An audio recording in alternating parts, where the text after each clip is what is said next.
عالمی ایوارڈ پاکستان کے نام کرنے والے دو پاکستانی، ایک قاری ابو بکر گولڈ میڈلسٹ مقابلہ حسن قرات اور دوسرا Arshad Nadeem gold medallist javelin through.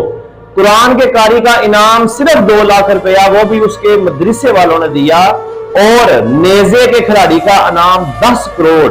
واہ مسلمان تیری ترجیحات کیا ہے، تو نے متاع غرور کا سودا، فریب سود و زیان، لا الہ الا اللہ۔ پاکستان کی ہر مرعوب شخصیت نے اس ڈنڈے والے کو پروٹوکول دے کر انعامات سے نوازا، کیونکہ اس کے ساتھ فوٹو لے کر اصل میں یہ اپنے آپ کو مشہور کروا رہے ہیں، اور مشہور کروانے کے چکروں میں ہے یہ سب۔ افسوس کلام اللہ کے حسن قرات میں ساری دنیا سے فرسٹ پوزیشن حاصل کر کے ملک کا نام روشن کرنے والے اس بچے کو کسی نے پوچھا تک نہیں آہر کیوں؟ ارے تم نے ڈنڈے والے کو پرموٹ کیا تاکہ دوسرے بچے بھی اس کی طرح ڈنڈا پھینکنا سیکھ سکیں، پر ہائے افسوس آپ نے حافظ قرآن کو پسے پشت ڈال دیا۔ کاش آپ اس بچے کو پرموٹ کرتے تاکہ سارے پاکستان کے بچوں میں شوق پیدا ہوتا اور وہ زیادہ سے زیادہ قرآن کریم کی طرف جاتے، دین کی طرف جاتے، قرآن کریم کے حافظ بنتے۔ ہم نے ہر وہ کام کیا جس سے ہمارے نفس کو حظ ملا، لیکن افسوس ہم نے کبھی وہ کام نہیں کیا جس سے اللہ اور اس کا رسول صلی اللہ علیہ وآلہ وسلم ہم سے راضی ہو جائیں۔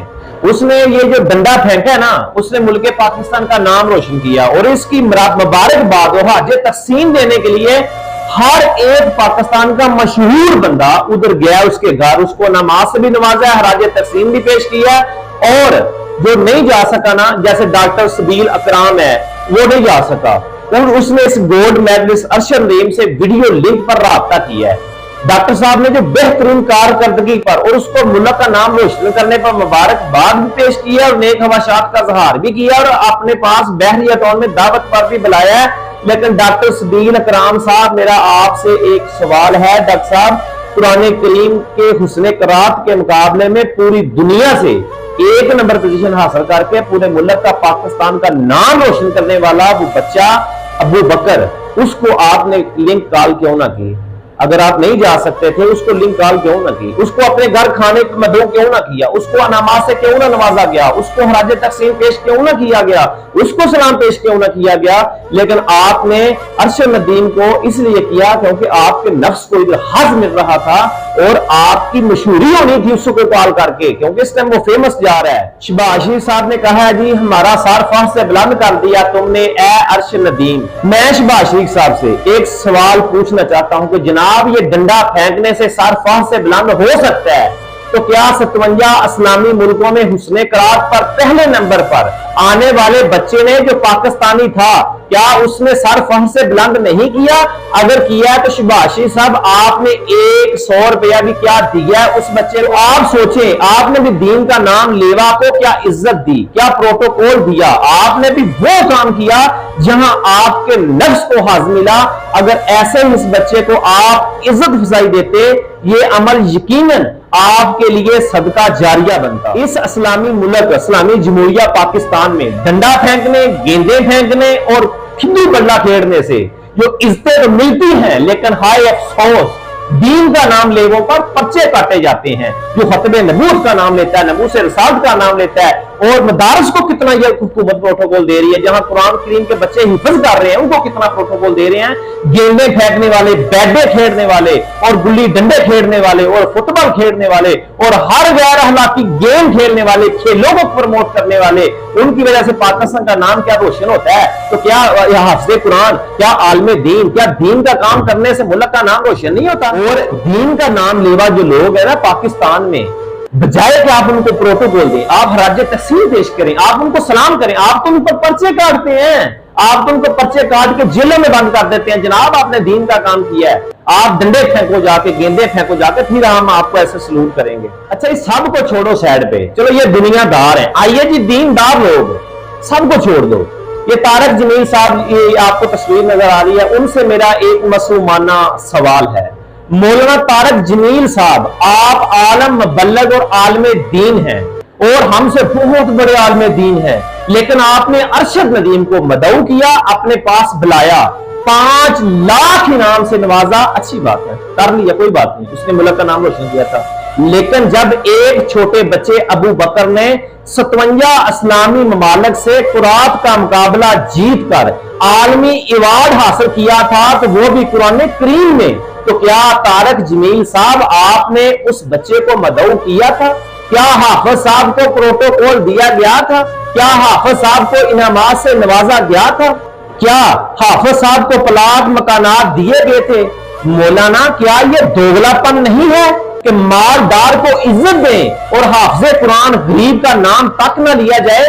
हाफिज कुरान साहब को अल्लाह ताला जो देगा वो कोई नहीं दे सकता। लेकिन अगर आप इंसाफ कर लेते, खेल कूद को, कम से कम खेल कूद को कुरान करीम पर तरजीह आप ना देते, क्योंकि आप मुबल्लिग थे, आप आलिम दीन थे, आपके पीछे एक लीड है, आप तो इल्म, दीन का इल्म जानने वाले हैं, आप तो दीन को प्रमोट करने वाले हैं, लेकिन आपने एक खेल को, एक गेम को दीन पर तरजीह दे दी। अफसोस है तारक जमील साहब आप पे। मौलाना साहब, आपके नजदीक आपके अमल के मुताबिक खेल कूद वाला हामले कुरान से ज्यादा बेहतर हो सकता है, लेकिन रब्बे करीम के नजदीक सिर्फ बेहतर वो ही है जो आप में तकवे वाला है, परहेजगार है, दीनदार है।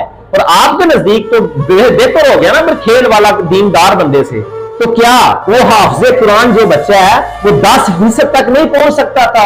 क्या 10 रुपये आपने उसको नाम दिया, आपने उसको सलाम पेश किया, उसके साथला को, उसके वालदेन को सलाम पेश किया, हराज तस्लीम पेश किया आपने? तो 57 इस्लामी मुल्कों से बच्चे, तू कुरान करीम के हुस्न क़िराअत में तू फर्स्ट आया, नोबेल प्राइज मिला, पूरी दुनिया मुल्क पाकिस्तान का नाम रोशन किया है। मैं तारक जमील तुम्हें मदऊ करता हूं, मैं तुम्हें गले से लगाता हूं, तुम्हारे उस्ताद को सलाम करता हूं, तुम्हारे वालदेन को सलाम करता हूं। लेकिन तारक जमील साहब, आपने भी वो काम किया जहां आपके नफ्स को हज मिला और आपने भी अपने आप को प्रमोट करने के लिए अरशद दीन से को मदऊ किया और उसको इनामात से नवाजा। तारक जमील साहब, इंशाअल्लाह ताला क़यामत वाले दिन ना हाफिज़ कुरान के हाथ में अलम होगा, झंडा होगा फतह का। और तारक जमील साहब, आप हमेशा से उलमा और सुलहा से जो उनकी मुखालिफ सिमत पर खड़े होते हो, और ये आपको ज़ेब नहीं देता, ये आपके लिए बड़ी गलत बात है।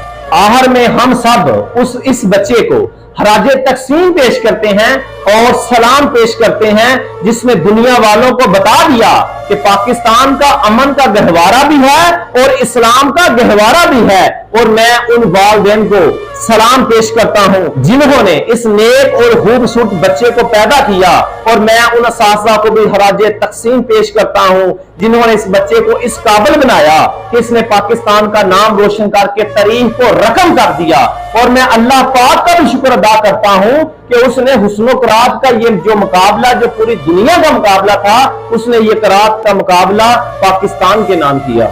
आहर में मैं अवामल नास से इल्तिजा करता हूं कि खुदारा अपने बच्चों को दीन सिखाएं, अपने बच्चों को हाफिज़ कुरान बनाएं।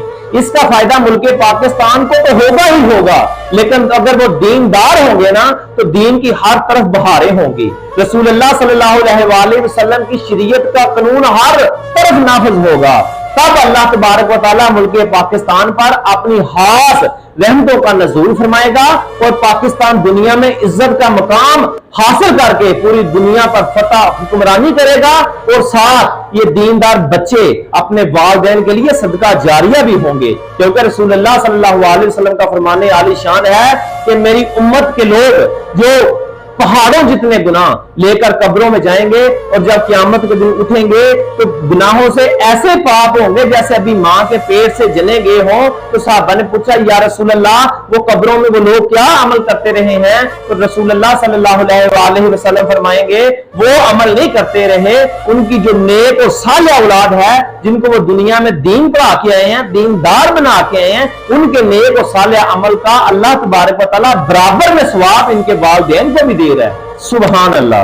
देखो जी, मर जो है ना हर किसी ने जाना है एक ना एक दिन, लेकिन कुछ ऐसा करके जाएं कि हमारे जाने के बाद हमें उस चीज का फायदा मिल सके। तो उसकी एक सूरत यह है कि अपने बच्चों को हाफिज़ कुरान बनाएं, अपने बच्चों को आलिम दीन बनाएं। अल्लाह पाक हम सबको दीन में समझ अता फरमाए और अल्लाह तबारक व तआला हमारे मुल्क पाकिस्तान को दिन दुगनी और रात चुगनी तरक्की अता फरमाए और अल्लाह तबारक व तआला इस मुल्क पाकिस्तान को अमन का और दीन इस्लाम का गहवारा बनाए। पाकिस्तान जिंदाबाद।